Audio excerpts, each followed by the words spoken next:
That kaninyo, no, labag sa panuntunan ng gobyerno at ilang mga provision ng batas yung ginawa ni Congressman Leviste noong Setyembre last year. Opo, hindi naman po tama yun, tingin ko. Okay, sige. Kung labag po iyon, bakit po kayo hindi nagreklamo? Ang controversial dito, may mga cabinet secretaries na may alokasyon ng DPWH projects. Kayo po, sir, in all honesty, totoo yun, di ba? Na meron pong mga cabinet secretaries na may alokasyon po ng DPWH funding?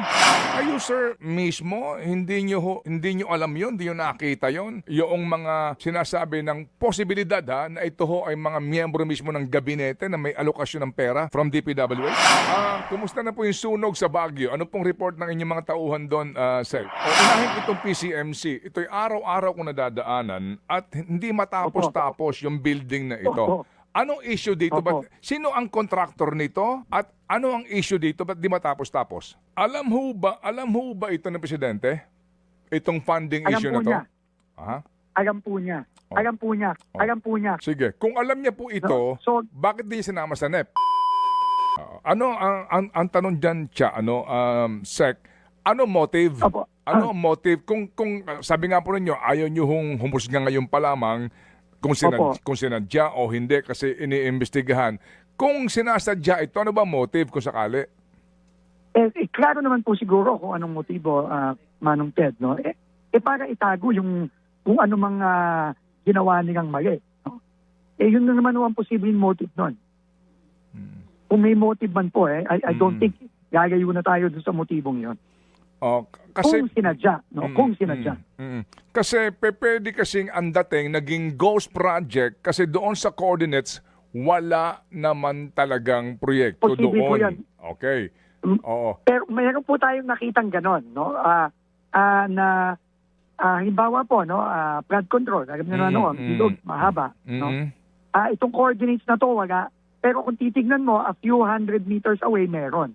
So ang sinasabi nila, yun po yung project na yun, nagkamali lang ang coordinates. So pero yun pa rin, kailangan din nating i-validate yun. Kasi kailangan, same project ID ba yan? Same contractor ba yan? No, same dates ba yan? No? So yun po ay kailangan i-validate. Pero meron pong ganon, tama po kayo doon. Sige, so kaninyo nag-iimbestiga po, sino ho particular ang nag-iimbestiga dito para ho magkaalaman and the possible cases na maaaring isampa? Opo. Right now po, within DPWH, Undersecretary Ato Bisnar, former General Ato Bisnar, at kasama po niya dyan si General Asurin na sa ICI. Sila pong dalawa ang nag-lead ng investigation into the suspected ghost projects. No, kasama din po yung buong team na yan na itinalaga ng ICI. Pero ngayon po sa 2026 DPWH projects, paano na po yung mga grid locations po nito? Yung kanya pong mga coordinates kayo? Yan po, sinisigurado na natin. No? Very strict. At hindi lang po kami umaasa ngayon sa mga project engineers. Kung hindi, re-validate po yan ng regional at ng central office bago yan ipasok sa sistema. So, meron pong 3 validation process. No, yung project engineer, papasok niya, i-check yan ng region, i-check din po ng Technical Services Division ng DPWH Central. At hindi lang yun, Manong Ted, ngayon po, alam niyo naman po, kami po ay gumagda ng Memorandum of Cooperation with various groups, no? Kasama po ang CBCP, ang Mayors for Good Governance, at ang mga civil society groups led by TAPAT, no?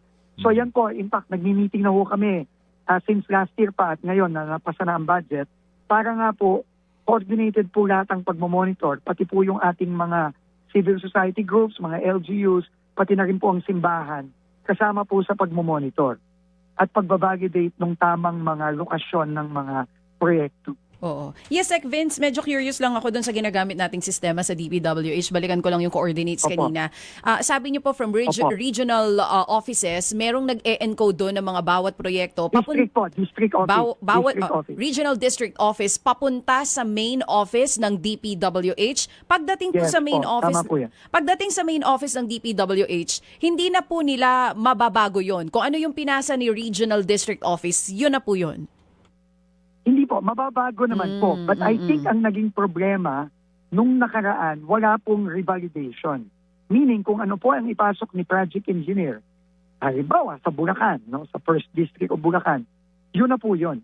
Kumbaga, pinagkakatiwalaan na nila na tama yun at wala pong nangyayaring revalidation. Yun po ang nakita naming isang mga tingin namin talagang malaking pagkukulang at weakness nung sistema nitong nakaraan. Oo. Yung pong Wala pong nangyayaring revalidation. Sino po dapat ang gumagawa ng revalidation?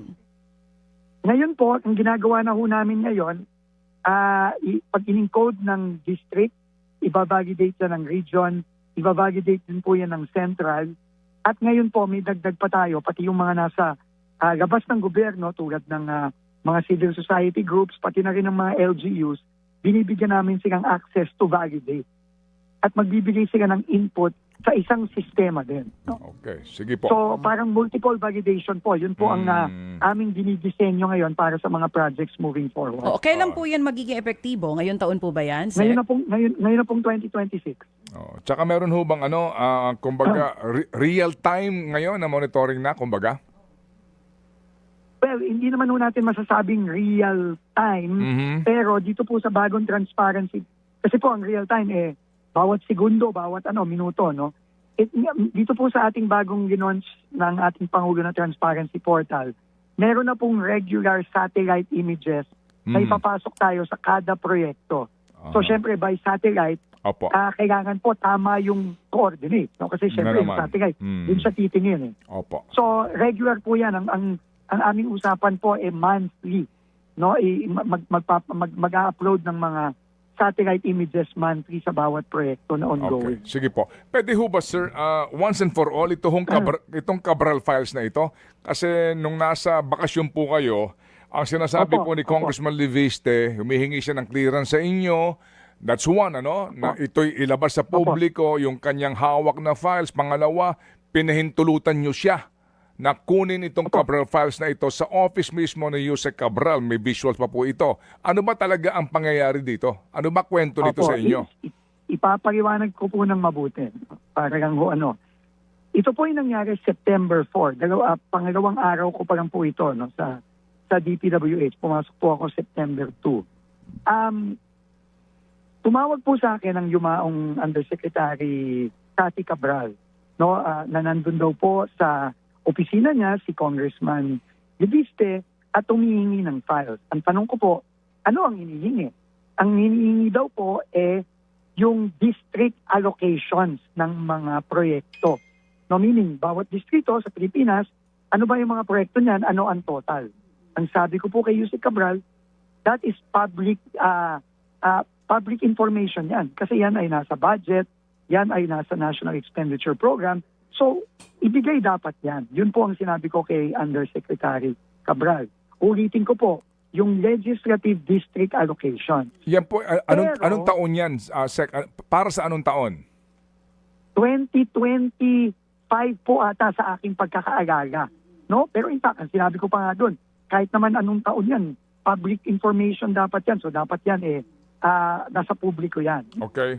Pero ang nangyari po, after noon, ako po'y nakatanggap ng report after ng mga ilang pangyayari na si Congressman Leviste daw po nagpumilit na mag-save ng mga files sa isang computer doon sa opisina ni Undersecretary Cabral. Yun po ay, syempre po, hindi ko po pinahintulutan yun. Kasi meron po tayong proseso ng pag-request at pagkuha ng dokumento especially under the Freedom of Information Act, no? At yung pagsapilitang pagpasok ng isang flash drive sa isang computer, sa isang opisina ng gobyerno, hindi naman po yun ang tamang proseso. So yun lang po, no? Iyan po ang totoong nangyari nung September 4, no? Now, as for the Cabral files, no? Yung mga files po ni former Undersecretary, yung yumaong Undersecretary Cathy Cabral, yan po lahat nung December 22, after po natin nakatanggap ng subpoena sa Ombudsman, lahat po ng yan, including po yung 2 computer na personal ni Undersecretary Cabral, sinumiti na po natin lahat yan sa Office of the Ombudsman. At Ombudsman na po yan, ngayon ang may kustodiyan yan, at under investigation na po yan ngayon. In fact, ang gusto pong mangyari ng Ombudsman, na ginagay din po nila sa kanilang subpina, gusto nilang isubject yung computers to forensic analysis ng PNP Cybercrime. Yan po, alam ko, gagawin na po yan ng PNP Cybercrime very soon. Yung pong sinasabi nyo na petsa na yon, tumawag sa inyo si Yusek Cabral, yun ho ba din yung Opo. petsa na umano ka ninyo ay nagpilit na kumuha po Opo, ng same- soft copy same- itong si Mr. Leviste? Yes. Yes, same afternoon po yun. Oo. Same po yun. Opo, Yan na opo. rin po yung incidenting report din po nung ilang mga staff ni former Undersecretary Cabral. No? Opo, It's the opo. same incident. September 4 po yun. Okay. Sir, that kaninyo, no, labag sa panuntunan ng gobyerno at ilang mga provision ng batas yung ginawa ni Congressman Leviste noong Setyembre last year. Opo, hindi naman po tama yun, tingin ko. No? Okay, sige. Kung labag po iyon, bakit po kayo hindi nagreklamo? Pati po si Yusek Cabral, Opo. officially. Opo, actually, yun po ang sinuggest ko kay Undersecretary Cabral that same day. No? That same evening. No? That same evening. Kaya lang po, no, nag-request po siya at pati yung kanyang mga staff dahil po takot na takot sila at that time kung pwedeng wag na lang palakihin ang issue. Yun po talaga ang request sa akin. At ako po, bagong-bago pa po ako sa DPWH noon, ang sabi ko na lang, i-record yung incident. In fact, I asked at that time, nandun din po o pumunta po doon si ngayon Undersecretary Charles Calima. Ang sabi ko lang, na dating PNP general din po siya, sabi ko, kumuha na lang po ng incident report, i-account, para lang po meron tayong clear record nung nangyari at isiguraduhin lang po na nandyan lahat ng mga CCTV footage at kung anumang mga retrato na meron.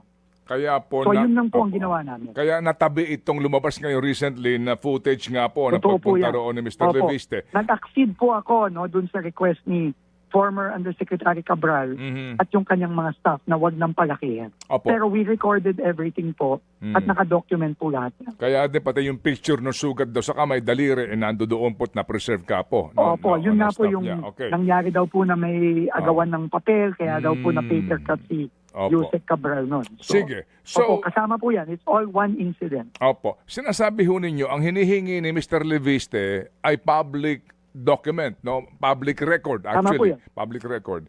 And then, ang sinasabi ni Mr. Leviste, kinakailangan pa ng permit mula sa inyo para ko ito isa publiko, pero nag-inot siya ng labas dito. Kayo naman, sinasabi nyo, isunumiti ito sa ombudsman kasi sinubpina po nila. At meron pang mga sinasabi din na ifo-forensic pa ito. Meron pang mga kung ano-anong pag-aaral.